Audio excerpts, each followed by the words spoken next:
arranged for the marriage, and it was like a 2 months gap from the arrangement to the marriage. And immediately after marriage, like he said, like, I don't like you, I just want to leave, and he left. Even I was pleading him, I was begging him, and I was asking him to come back, but it never happened. If he is not going to come to me, I want to die that. If he is going to be separated from me, I should die.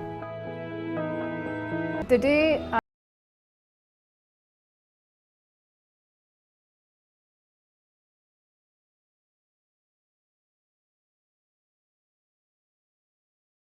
you are not going to do that. Immediately I called to one of my Christian friends, and she shared with me the gospel. On the spot, I accepted Lord as my Savior. The next moment, I felt free from the burdens and all kind of thoughts, and everything left me. Praise lord అండి. దేవునికి మహిమ కలుగును గాక. మరి ఈరోజు వాక్యానికి వెళ్ళడానికి ముందు చిన్న ప్రార్థన చేసుకుందాం. పరిశుద్ధుడా గొప్ప దేవా, నీకు స్తోత్రం, స్తుతి, మహిమ, ఘనత, ప్రభావం చెల్లించుకుంటున్నాం నైనా. ఈ సమయంలో తండ్రి మరొక్కసారి నైనా మీ పాద సన్నిధికి వచ్చుటకు మీరు మాకు ఇచ్చిన ఈ గొప్ప ధన్యతకి వందనాలు ప్రభా.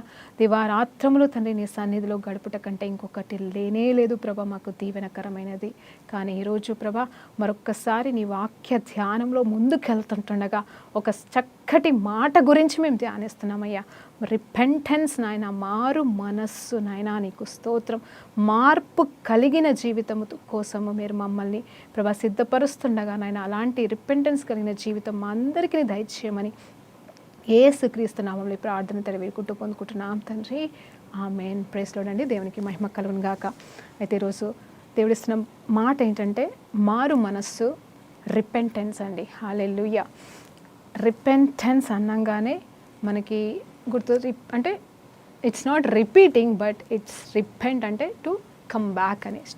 Stop doing what you are doing and coming back to the original state where we have to be. అంటే దాని అర్థం ఏంటంటే మనము ఏది చేస్తున్నామో అది చేయడం మానేసి, ఎక్కడున్నామో అక్కడ ఉండడం మానేసి, తిరిగి మనం ఎక్కడ ఉండవాలో ఎలా ఉండాలో అక్కడికి వెళ్ళడమే మారు మనసు అండి. అంటే మనం ఎక్కడున్నాము, ఇప్పుడు ఎక్కడికి వెళ్తున్నాము, ఎక్కడ ఉండవలసిన వాళ్ళము ఎక్కడ ఉన్నాము. నేను ఫిజికల్ స్టేట్లో గురించి మాట్లాడలే, అంటే పలానా ఊర్లో ఉండవలసిన వాళ్ళం ఈ ఊర్లో ఉన్నాము లేకపోతే అలానే కాదు, కానీ ఆత్మీయ స్థితిలో మన జీవిత విధానంలో, మన హృదయం విషయంలో, తలంపుల విషయంలో, మన జీవిత లైఫ్ స్టైల్ విషయంలో మనం ఎలా ఉన్నాము అనేది ఈరోజు మనం పోల్చుకోవాలి. అందులో మనకి మారు మనసు కావాలి. నువ్వు బాగున్నావా, పర్ఫెక్ట్గా ఉన్నావా, పరిశుద్ధంగా ఉన్నావా, దేవుని కోసం ప్రయాసపడుతున్నావా, అంతే. నీకు రిపెంట్ అవసరం లేదు, ఎందుకంటే నువ్వు ఆల్రెడీ దేవుని మార్గంలో ఉన్నావు.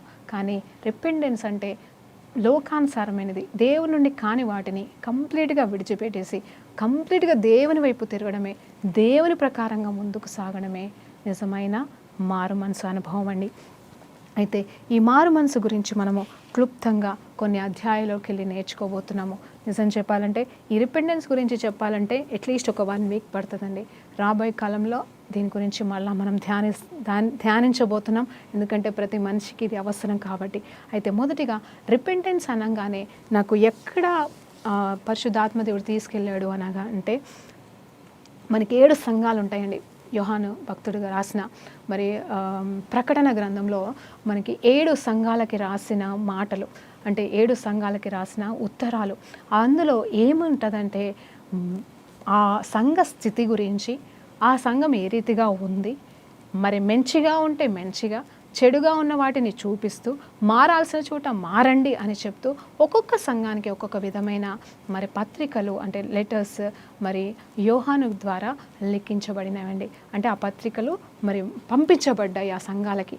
మరి అక్కడ రాసినప్పుడు నేను చూశాను, అంటే ప్రతి సంఘానికి ఆల్మోస్ట్ 7 సంఘాల్లో ఆల్మోస్ట్ అన్ని సంఘాలలో మరి పాపం గురించి మాట్లాడలేదు, కానీ ఒక సంఘంలో కానీ ఇంకొక సంఘంలో కానీ కొంచెం పాపం కనిపించినట్టుగా అనిపించిందండి. కానీ మిగతా ప్రతి సంఘానికి కూడా రిపెంట్ అని ఇంగ్లీష్లో, అలాగే మీరు మారు మనసు పొందుకోవాలా, ఒకవేళ పొందుకోకపోతే నేను మిమ్మల్ని ఈ రకంగా శిక్షిస్తాను, ఆ రకంగా చేస్తానని దేవాది దేవుడు మాట్లాడుతూ హెచ్చరిస్తూ ఉన్నాడు. అయితే మొదటి దాని గురించి మనం ధ్యానిద్దామండి. ఫస్ట్ అంటే ధ్యానం కాదండి, నేను ఆల్రెడీ పరిశుద్ధాత్మ దేవుడు నాతో మాట్లాడి ఉన్నాడు. రాబోయే కాలంలో మనం ఒక్కొక్క సంఘం గురించి ఒక్కొక్క రోజు ధ్యానించబోతున్నాం. అయితే వాళ్ళ కేవలం ఈ రిపెంటెన్స్ గురించి నేను చెప్తున్నాను. మొదటి సంఘం ఎఫెసీ సంఘం అండి. ఆ సంఘంలో నీకు మొదటి ప్రేమ లేదు, నేను ఓన్లీ పాయింట్స్ మాత్రమే చెప్తున్నాను. అదే రెండో సంఘం స్మరణ సంఘంలో అసలు అక్కడ పాపం గురించి రాదు, అంటే ఎక్కడ కూడా సరి చేసుకోవాల్సిన అవసరం లేదని ఉన్నట్టుగా ఉందండి. అలాగే 3వ సంఘం పెర్గము అనే సంఘానికి ఏంటంటే బాలాకునకు నేర్పించిన బిలాము బోధ నుండి బయటకి రా, మారు మనసు పొందుకో అంటున్నాడు. తర్వాత 4వ సంఘము థుయాతైరాలో అనే సంఘం అంటండి. దానిలో ఎజబెల్ స్పిరిట్ ఉందంట, ఆ స్పిరిట్ నుండి బయటకు రా అంటున్నాడు. తర్వాత 5వ సంఘం సార్దిస్ సంఘంలో ఏంటంటే మీరు బ్రతికి ఉన్నట్టే కనిపిస్తున్నారు కానీ మీరు చచ్చిన వాళ్ళు ఉన్నారు. ఎందుకంటే మీరు ఎన్నో క్రియలు చేస్తున్నారు కానీ అవేవి సంపూర్ణమైన క్రియలు కాదు, నాకు ఇష్టమైన క్రియలు కాదు అంటున్నాడు. దేవుడు మారు మనసు పొందుకో అంటున్నాడు, అక్కడ రిపెంట్ అంటున్నాడు. 6వ సంఘం వచ్చేసి ఫిలదెల్ఫియా సంఘం అండి. ఫిలదెల్ఫియా సంఘము, ఈ సంఘంలో కూడా మరి గద్దింపు చెప్తున్నాడు, కొన్ని సరి చేసుకోమంటున్నాడు కానీ పాపం గురించి రాయబడలేదండి. అలాగే మరి 7వ సంఘం వచ్చేసి లవొదికీయ సంఘం అండి. ఇక్కడ ఏంటంటే మీరు నులివెచ్చగా ఉన్నారు, ఇటు చల్లగా లేరు వేడిగా లేరు, కాబట్టి మారు మనసు పొందుకొని మండండి నా కోసం అని చెప్తున్నాడండి. సో 7 సంఘాలలో కూడా విభిన్నమైన మాటలు, అంటే ఆ సంఘ పరిస్థితిని బట్టి మాట్లాడుతూ చెప్తున్న మాట ఏంటంటే రిపెంట్ అంటున్నాడు. ఆ సంఘాలు ఏవో కాదండి, మనమే.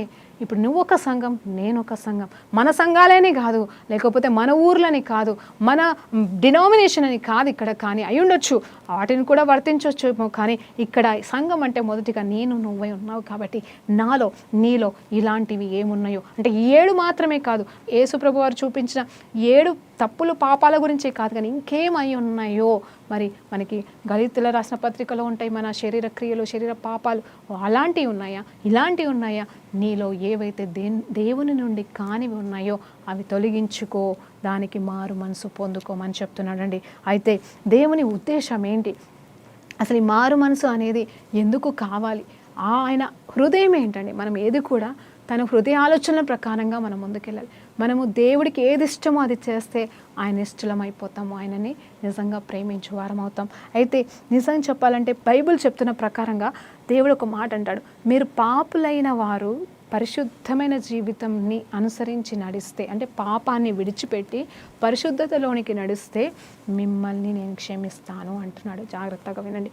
అందుకే నువ్వు రిపెంట్ మారు మనసు పొందుకో, నేను అప్పుడు నీకు ఇది ఇస్తాను అది ఇస్తాను ఆశీర్వాదాలే పలుకుతున్నాడు. ఒకవేళ నువ్వు మారకపోతే అని కొన్ని శపించే మాటలు మాట్లాడుతున్నాడు. కేవలం 7 అంటే నేను 7 సంఘాలను ఎందుకు నేను తీసుకొచ్చానంటే పాత నిబంధనలో కూడా మరి ఎన్నోసార్లు ఎన్నో సందర్భాలలో మరి ఈ పాప క్షమాపణ గురించి, అలాగే మరి కొత్త నిబంధనలో కూడా మత్తయి సువార్తలన్నిట్లలో కూడా పత్రికలలో మరి పౌలు భక్తులు వీళ్ళంతా రాస్తున్న పత్రికల్లో కూడా మీరు మారు మనసు పొందుకొని బ్రతకాలి అని చెప్తున్నాడు. కానీ ఇది చివరి ప్రకటన గ్రంథం కాబట్టి, చివరిగా రాయబడిన పత్రిక కాబట్టి, దీని విషయంలో ఉన్నవి సత్యం కాబట్టి ఇవి మనం 100% పాటించాలి. కాబట్టి మీకు వీటిని ముందు పెడుతున్నానండి. మనము మారాలి. ఏ సంఘము కూడా పర్ఫెక్ట్ కాదు, ఎవరు పర్ఫెక్ట్ కాదు, ఎవరిలో ఒక్కరిలో ఏదో ఒక లోపం ఉంటుంది, అది విడిచిపెట్టడమే నిజమైన మారు మనసు అండి. సో ఇక్కడ ఏమంటున్నాడు, అలాగే పరిశుద్ధులుగా నువ్వు ఎంత పరిశుద్ధంగా జీవించి, ఇప్పుడు ఏర్పాటు చేయబడిన వారి త్రొట్టెలుతున్న కాలంలో ఉన్నామని అంటారు కదా, వాక్యం చెప్తుంది కదా.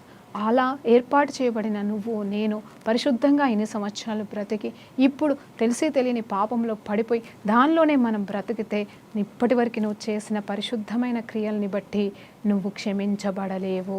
ఎందుకంటే ఇప్పుడు నువ్వు ఉన్న స్థితిని దేవుడు చూస్తాడంట, కానీ నిన్న మొన్న నువ్వు ఉన్న స్థితిని చూడంట. చూడండి, పాపివైన నువ్వు పరిశుద్ధతలోకి వెళ్తే ఆయన నిన్ను దీవిస్తాడు. అలాగే పరిశుద్ధంగా జీవించిన నువ్వు పాపంలో పడిపోతే నిన్న మొన్నటి దాకా నువ్వు పరిశుద్ధంగా ఉన్నా దాన్ని కేర్ చేయడు దేవుడు, పట్టించుకోడు. కానీ ఆ క్రియలు దేవుడు జ్ఞాపకం చేసుకోడు. కానీ ప్రజెంట్ నువ్వు ఏ సిచ్యువేషన్లో ఉన్నావు అంటే అదే అండి, కానీ రెప్పపాటున మారాలి అంటారు కదండి మనకి వాక్యంలో. ఏంటంటే ఆయన రాకడలో అంట కాను రెప్పపాటున మారాలంట. కానీ రెప్పపాటున మారడం అంటే ఏంటి అనేది నేను ఒకసారి ఆల్రెడీ చెప్పి ఉన్నాను, మళ్ళీ చెప్తున్నాను. నిజం చెప్పాలంటే పరలోకం నుండి దేవాది దేవుడు దిగి వచ్చినప్పుడు మొత్తం అందరూ చూస్తారు అని చెప్పేసి వాక్యం చెప్తుంది. అంటే ఆయన దొంగలాగా రావట్లేదు, దాచుకొని రాడు, మరి ఎవరికి తెలియకుండా రాడు. ఆయన ఎప్పుడైతే వస్తాడో అప్పుడు అందరూ చూస్తారు, అన్ని కన్నులు చూచును అని చెప్తున్నప్పుడు ఆ చూస్తున్న కన్నులు నువ్వు పాపివైనా దోషివైనా, నువ్వు ఎలాంటి వాడివైనా, నువ్వు ఏ పరిస్థితిలో స్థితిగతిలో ఉన్నా, నువ్వు హిందువైనా ముస్లిమైనా, నీకు అసలు యేసుప్రభు అనే పేరు తెలియకపోయినా, యేసు అనే వ్యక్తిని నువ్వు ఎరగకపోయినా నువ్వు మాత్రం ఆయనని చూస్తావు. చూసినప్పుడు కనీసం నువ్వు యేసయ్య అంటే ఆ పేరులోనే స్వస్థత, విడుదల, రక్షణ ఉంది కాబట్టి యేసు అంటే కూడా రక్షణ పొందుకొని పరలోకం పోతావు యేసయ్యతో. హల్లెలూయా, దేవునికి మహిమ కలుగును గాక. అప్పుడు కూడా నువ్వు కఠినంగా ఉండే పరిస్థితి ఇంకా రాదండి. హల్లెలూయా. నాకు తెలియదు నేను ఎందుకు ఈరోజు ఇట్లా మాట్లాడుతున్నానో నాకే అర్థం కావట్లేదు, కానీ ఒకటి మాత్రం సత్యం, ప్రతి ఒక్క నేత్రము, ప్రతి ఒక్కరి నేత్రం ఆయన చూసినట్ట వినకపోవచ్చు, సువార్త అందకపోవచ్చు, నువ్వు బండబారిపోయి నువ్వు సువార్తని తృణీకరించవచ్చు, పరిశుద్ధంగా బ్రతికి పాడైపోవచ్చు, కానీ నువ్వు మాత్రం నీ నేత్రాలతో చూసిన సమయంలో, అంటే నువ్వు సజీవుడిగా ఉంటే, ఆల్రెడీ చనిపోయి ఉంటే వాళ్ళ పరిస్థితి నాకు తెలియదండి, రాకడలో నువ్వు సజీవంగా ఉంటే ఆయన రాకడని నువ్వు తృణీకరించలేవు. కాబట్టి ఇప్పటి నుండి ఆ సిద్ధపాటు కలిగి ఉండమని దేవుడు చెప్తున్నాడు. అప్పుడు అయ్యా అని రొమ్ము కొట్టుకొని ఏడుస్తావా, లేకపోతే ఆయనని అంటే రొమ్ము కొట్టుకొని ఏడుస్తున్నా కూడా పరలోకం తీసుకెళ్ళిపోతాడని నా నమ్మకం అండి. ఆయన ప్రేమ గల దేవుడు, ఆయన రక్తం వ్యర్థం కాదు. కానీ ఆయన వస్తుంటే ఆ మహిమతో వస్తుంటే నువ్వు ఆనందంతో చూసి గంతులేయాలి, కానీ రొమ్ము కొట్టుకోవాల్సిన పరిస్థితి మనకి రాకూడదని ఈరోజు దేవుని పేరిట మీకు చెప్తున్నాను. అందుకోసమే మనకు మారు మనసు కావాలని ఆయన పదే పదే పదే చెప్తా ఉన్నాడు. అయితే అందుకే ఆయన కోరుకుంటున్నాడు. ఇంకొక మాట ఉంటుందండి, మీరు నరకానికి వెళ్ళడం లేకపోతే నశించడం నాకు ఇష్టం లేదు, I'm not happy for that అంటున్నాడు. నాకు సంతోషం కాదండి మీరు చనిపోవడా, నరకానికి వెళ్ళుట నాకు ఇష్టం లేదు, నేను సంతోషించను, కానీ మీరు మారు మనసు పొందుకుంటే నేను ఆనందిస్తాను, మీ మారు మనసు నాకు కావాలి, మీ హృదయం నాకు కావాలి అంటున్నాడు. అయితే ఇప్పుడు ఇక్కడికి వెళ్ళి మరి కొన్ని వచనాలకు వెళ్ళిపోదామండి, కొన్ని అధ్యాయాలు ధ్యానిద్దాము. ప్రత్యేకంగా ఈరోజు ఈ కొద్ది నిమిషాలలో ఎజికియల్ గ్రంథంలోకి వెళ్ళి ఉన్న కొన్ని శ్రేష్టమైన వచనాలు మనం ధ్యానించబోతున్నాం. ఎజికియల్ అంటే నా బలము అని అర్థం అంట. సరే, మరి ఎజికియల్ అనే వ్యక్తి ఎవరై ఉన్నారంటే is called as a watchman. ఆయన కాపరిగా పెట్టబడినవాడు. ఎవరికి? ఇజ్రాయెల్ వాళ్ళకి. అక్కడ దేవుడు కొంతమందికి, కొన్ని గుంపులకి ప్రత్యేకంగా ఒక ప్రవక్తగా నిలబెట్టి ఒక వాచ్మ్యాన్గా మరి అక్కడ దేవుడు తనని కావలివాడండి, కాపరి కాదు, క్షమించండి, కావలివాడు. దెర్ ఇస్ అ డిఫరెన్స్ అండి. అంటే కావలివాడు. మరి ఒక కీర్తన 127లో ఉంటుంది కదండి, యెహోవా కావలిగా ఉండని ఎడల కావలి ఉన్నవాడి పని వ్యర్థం అంట. అంటే నువ్వు ఎంతమంది వాచ్మెన్లు పెట్టినా కానీ దేవుడు కాపుదల లేకపోతే అది కూడా అక్కడ వ్యర్థమైపోతుంది. ఎవరో ఒకరు వచ్చి ఏదో దొంగలిస్తారో, ఏదో నాశనం అయిపోతుంది. అలాగే ఇప్పుడు మనకి నిజమైన కావలి ఎవరు ఉన్నారంటే దేవుడే ఉన్నాడండి.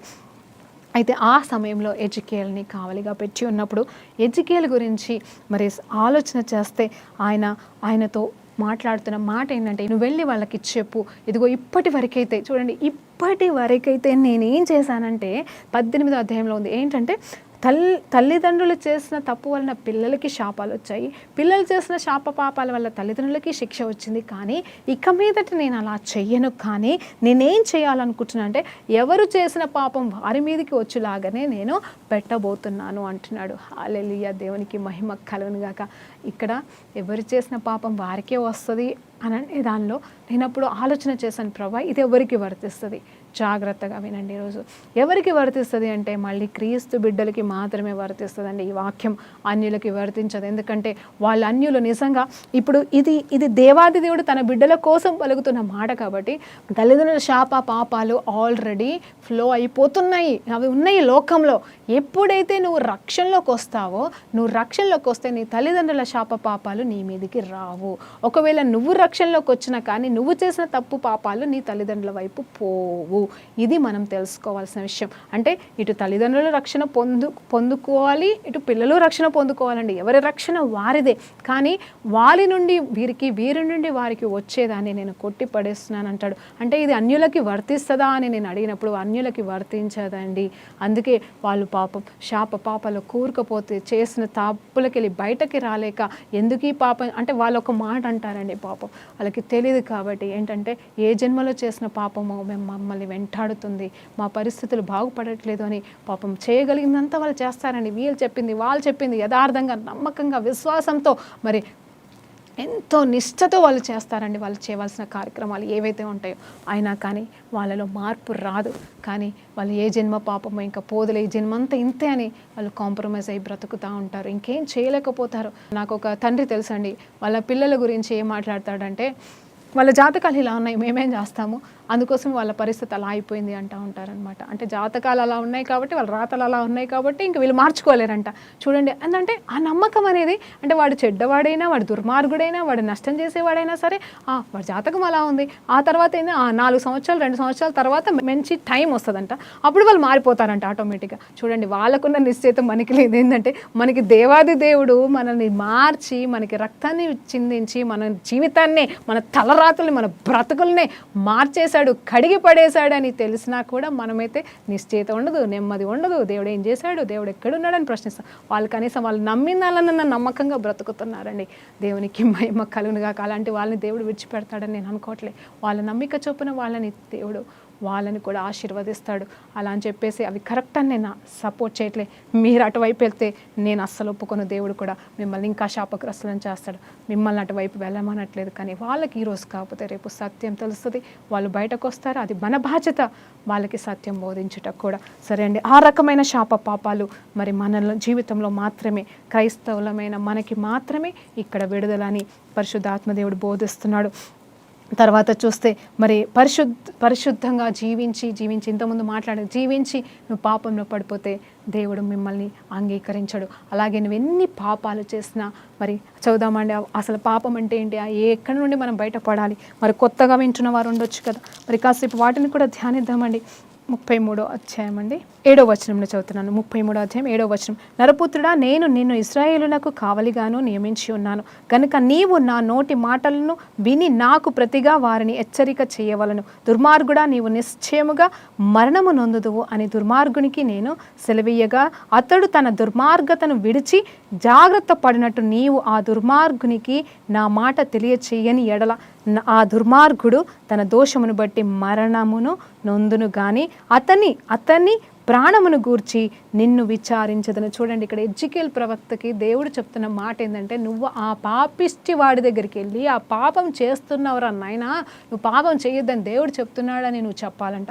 ఒకవేళ చెప్పకపోతే ఏమవుతుంది తెలుసా, చెప్పి వినకపోతే అది ఆయనకి ప్రాబ్లం అవుతుంది. కానీ చెప్పకపోతే, నేను చెప్పను అని ఒకవేళ ఎజ్జికేల్గానే ఆగితే, ఎజ్జికేల్కి దేవుడు ఇస్తున్న మాట ఏంటంటే, ఆ పాపానికి, ఆయన మరణానికి నువ్వు శిక్ష వహించాల్సి వస్తుంది. చూడండి, సేవకులు అంటే అంత ఈజీ కాదండి. నిజం చెప్పాలంటే ఇది నన్ను ఎప్పటికీ భయపెట్టిస్తుంది. కాకపోతే కొత్త నిబంధనలో మరీ ఇంతగా లేకపోవచ్చు, కానీ పాత నిబంధనలో ఎజ్జికేల్ గారు మరి అనుభవించిన శ్రమలు అంతా ఇంత కాదు. శ్రమలు అంటే తను చేసిన తప్పులు కాదు, తను చేసిన పాపలు కాదు, కానీ ఇతరులకి వెళ్ళి చెప్పడం వల్ల వాళ్ళు వినకపోతే, ఒకవేళ చెప్పి వినకపోయినా ప్రాబ్లం లేదు, కానీ చెప్పకపోతే ప్రాబ్లం అని ఎంత భయపడకుండా మరి ఆ సేవ చేసి ఉన్నాడు. సో ఆ టైంలో చెప్తా ఉన్నాడు వాళ్ళ గురించి.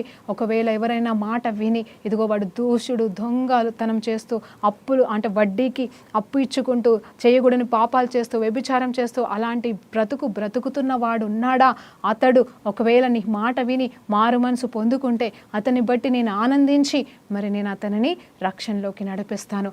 అతడు కానీ అతని వల్ల తన రక్త సంబంధికులు కానీ ఇక మీదట శాప పాపాలు అనుభవించరు అని చెప్పేసి దేవుడు వాగ్దానం చేస్తున్నాడు.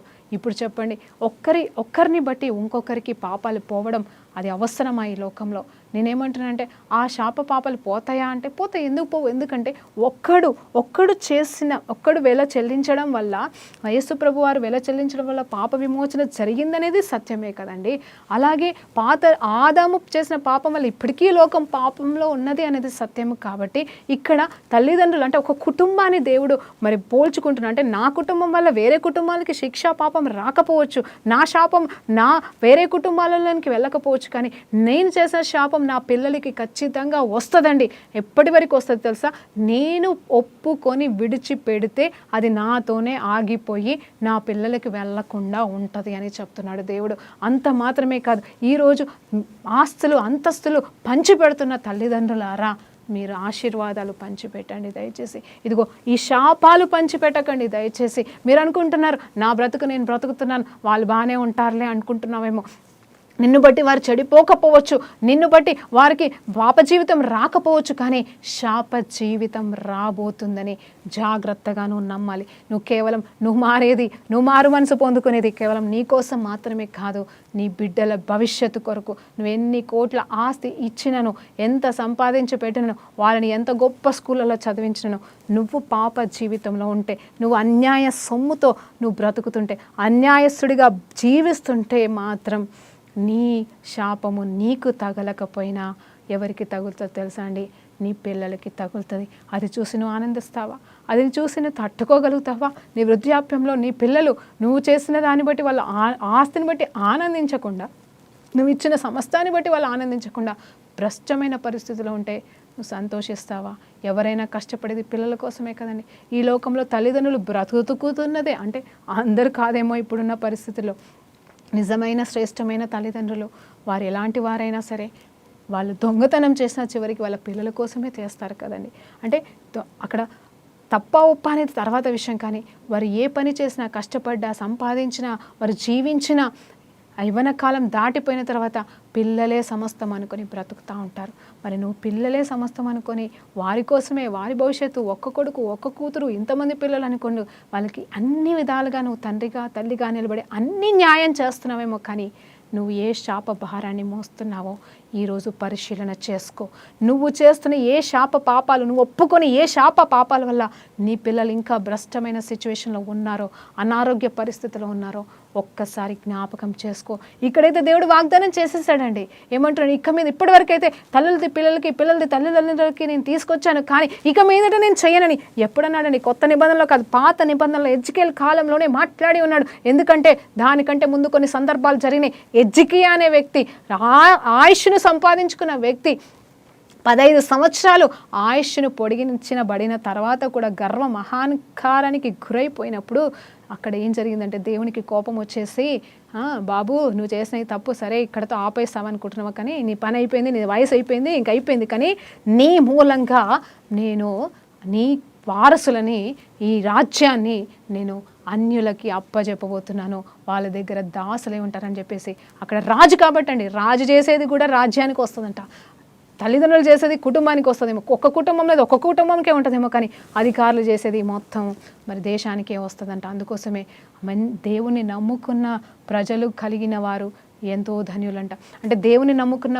వారు ఎంతో ధన్యులు, దేవుని నమ్ముకున్న అధికారులు కలిగిన వారు ధన్యులని చెప్తుంది. అంత మాత్రమే కాదు, దేవుణ్ణి నమ్ముకున్న దేశం కూడా ధన్యత అంట. హల్లెలూయా. దేశం నమ్ముకోవాలంటే అధికారులు నమ్ముకోవాలి, అధికారులు నమ్ముకోవాలి అంటే మరి మనం ప్రార్థన చేయాలి. మరి ముఖ్యంగా మన భారతదేశంలో ఇక్కడ చూడండి, రిపెంటెన్స్ అనే మాట మీద, అంటే ఇక్కడ దేవుని హృదయాన్ని మీకు బయలుపరుస్తున్నాడు. దేవుడైతే మరి కోపిష్ఠుడు కాదు, ఆయన నాశనం చేయడానికి ఇష్టపడేవాడు కాదు. ఆయన క్లియర్గా చెప్తున్నాడు. ఈవెన్ మీరు 33, నాకు సమయం లేదండి, ఎజ్కేల్ 33వ అధ్యాయాన్ని మరి ఇచ్చిన మాటని, చెప్పిన మాటని మరలా చెప్తూ రాయబడిందండి. మొత్తం చాలా వచనాలు ఉన్నాను, ఇవ్వబడిందే మళ్ళీ చెప్పిందే చెప్తున్నాడు, పదే చెప్తున్నాడండి. అలాగే 18వ అధ్యాయం కూడా అలాగే ఉందండి. ఈ రెండిటిలో కూడా మారు మనసు కలిగిన మాటలు పాత నిబంధనలో ఎజ్కేల్ ద్వారా చెప్పబడింది. మనకి ఎజ్కేల్ అనగానే చక్కగా అనుకుంటాం, ఏంటి ఎజ్కేల్ అనగానే ఎజ్కేల్ లాగా ఎముకలు ఏంటండి జీవంలోకి రావాలా, ప్రవచన వారం కావాలా, ప్రవచన ఆత్మ కావాలా. ఆలోచన చేద్దాం ఒకసారి. ప్రవచన వరము, ఎముకల వరము సంగతి నాకు తెలియదు, కానీ ఈయన ఏమన్నాడు దేవుడు, నువ్వు చెప్పకపోతే నువ్వు నాశనం అయిపోతావు అన్నాడు. ఒక సందర్భంలో ఎజ్కేల్ పరిస్థితి ఏంటి తెలుసా అండి? నీ భార్య అంటండి, ఎవరండి భార్య? వ్యభిచారి అయిన భార్యను తెచ్చుకోమని ఓషియాకి చెప్పినాడు, కానీ ఇక్కడ ఎజ్కేల్కి ఇష్టమైన భార్య, నీ ప్రియ భార్యని నేను తీసుకోబోతున్నాను ఎజ్కేల్, నువ్వు మాత్రం ఏడవకూడదు. ఎంత భయంకరమైన శిక్ష అండి. ఎజ్కేల్ చేసిన తప్ప కాదు, కానీ ఇజ్రాయెల్ని బట్టి చూడండి, ఇజ్రాయెల్ దేశాన్ని బట్టి ప్రవచిస్తున్నాడు. ఇదిగో నువ్వు ఎందుకు ఏడుస్తలేవని నేను ప్రశ్నిస్తారు. నీకు ఇష్టమైన భార్యనే కదా, ఆమె చనిపోతే కూడా నువ్వు ఎందుకు ఏడుస్తలేవు అంటే అక్కడ ఏం చెప్పాలంట తెలుసా అండి? ఎజ్కేల్కి చెప్తున్నాడు, ఏమంటున్నాడంటే, ఇదిగో ఆ ప్రజలు వచ్చి నిన్ను అడుగుతారు, నువ్వు ఏడవద్దు, నువ్వు ఏడవకుండా వాళ్ళు వచ్చి నిన్ను అడుగుతారు, కాబట్టి అప్పుడు నువ్వేం చెప్పాలంటే, ఇప్పుడు నీ పరిస్థితి, ఈ దేశ పరిస్థితి కూడా ఇలాగైపోతుంది, ఏడవడానికి కూడా కుదరదు, అలాంటి నాశనం రాబోతుంది అని అంటే ముందుగా ఎజ్కేల్ అనుభవించాల్సి వచ్చింది.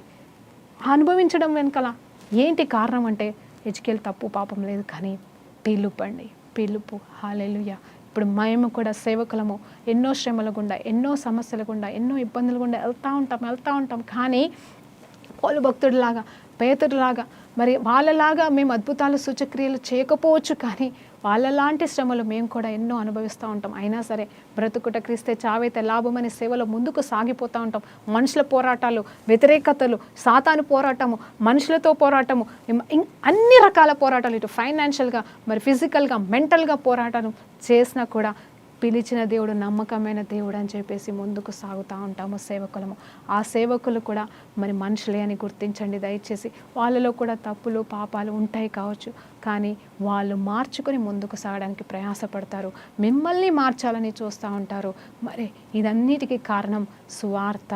ఆయన మన కోసం మరణించి తిరిగి లేచాడనే సత్యం. అంత మాత్రమే కాదు, త్వరగా రాబోతున్నాడు అనే సత్యం.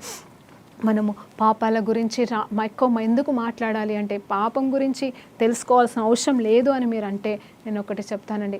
మన జీవితంలో ఒక పాపము 10 పాపాలని పుట్టిస్తుంది. ఒక అబద్ధం 100 అబద్ధాలకి దారి తీస్తుందంట. మళ్ళీ చెప్తున్నాను, అబద్ధం అనే పాపము వలన ఎక్కడికి వెళ్ళిపోదు. చిన్న అబద్ధమే కావచ్చు, కానీ ఆల్మోస్ట్ హత్య దాకా కూడా వెళ్ళిపోయిన రోజులు ఉన్నాయి. చెప్పేది చిన్న అబద్ధమే, కానీ ఆ అబద్ధాన్ని కప్పిపెట్టుకోవడానికి హత్య వరకు వెళ్ళాల్సిన రోజులు వచ్చి ఉన్నాయి. ఆల్రెడీ ఎన్నో సంఘటనలు జరిగిపోయినాయి. కాబట్టి మనం చిన్న అబద్ధం చెప్పాల్సి వచ్చినా కానీ జాగ్రత్త పడండి. అవసరమైతేనే చెప్పండి. అంటే అబద్ధాలు చెప్పడానికి లైసెన్స్ ఇస్తలేను, కానీ అది ఎంతవరకు అవసరమో అంతవరకే మనము ఉండాలి. నేను ఒక్కొక్కసారి అబద్ధం అనేది నిజంగా నేను ఒక్కొక్కసారి చెప్తా ఉండాల్సి వస్తుంది పరిస్థితులను బట్టి. అంటే అబద్ధాలు అంటే పరిస్థితులను బట్టి అబద్ధాలు కాదండి, కొన్ని పరిస్థితుల అబద్ధాలు. అది కూడా నేను ఒప్పుకుంటున్నాను, దేవుని బిడ్డగా మీ ఎదుట ఒప్పుకుంటున్నాను. ఏంటంటే చాలామంది కాల్ చేసి అమ్మ మా కోసం ప్రార్థన చేయమ్మా అంటారు.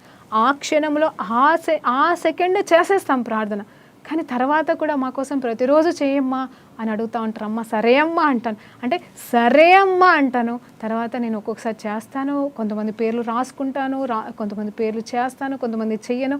అంటే మర్చిపోవడమో, లేకపోతే కుదరకపోవడమో, లేకపోతే ఆ భారం రాకపోవడం ఏదో ఉంటుంది. కానీ నిజం చెప్పాలంటే చేస్తాను అని చెప్పి చేయకపోవడం కూడా అబద్ధమే కదా అని ఈ విషయంలో మాత్రం ప్రతిసారి ప్రభా ప్రార్థన విషయంలో నా ద్వారా అబద్ధం అనేది ఉంటుంది నాలో.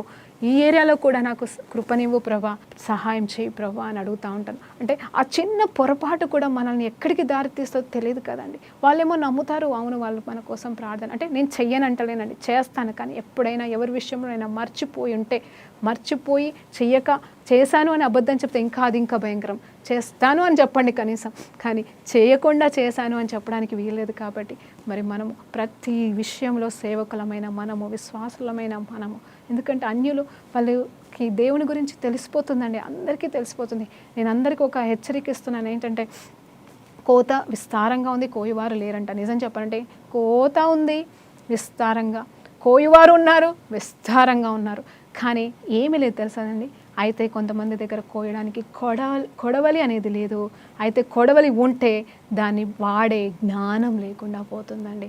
పంట సిద్ధంగా ఉంది, చేయాలని తపన ఉంది, దేవుని రాజ్యంగా దేశ విదేశాలని మార్చాలని తపన ఉంది, కానీ ఎలా చేయాలో తెలియట్లేదు.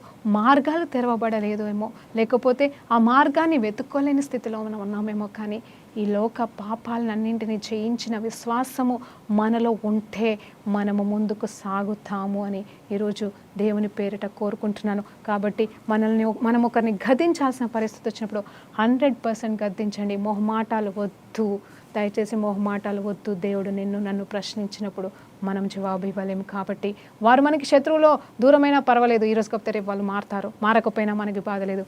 దేవునికి మనం లెక్క చెప్పుకోవాలని మీకు జ్ఞాపకం చేస్తూ రిపెంటెన్స్ వాక్యాన్ని ముగిస్తున్నాను. పరిశుద్ధ గొప్ప దేవానికి స్తోత్రమయ్యా. ఈరోజు తండ్రి మరొక్కసారి నైనా రిపెంటెన్స్ గురించి మేము ధ్యానించి ఉంటుండగా నైనా తండ్రి ప్రభా మారు మనసు కావాలని ప్రతిరోజు మేము మాట్లాడుకుంటాం ఏదో ఒక సందర్భంలో తండ్రి. కానీ ఈరోజు క్లుప్తంగానైనా మాతో మాట్లాడినావు తండ్రి. ప్రతి బిడ్డకి రిపెంటెన్స్ కావాలనేది అది మీ హృదయ వాంఛనైనా, ఇదే మీ నిజమైన కోరికనైనా, ఈ కోరికను ఈ లోకమంతటిలో నెరవేర్చుకునేలాగా మీ బిడ్డల్ని మార్చుకోమని యేసుక్రీస్తు నామములో ప్రార్థన వేడుకుంటూ పొందుకుంటున్నాం తండ్రి. ఆమేన్. ప్రైజ్ లార్డ్ అండి. దేవునికి మహిమ కలుగును గాక.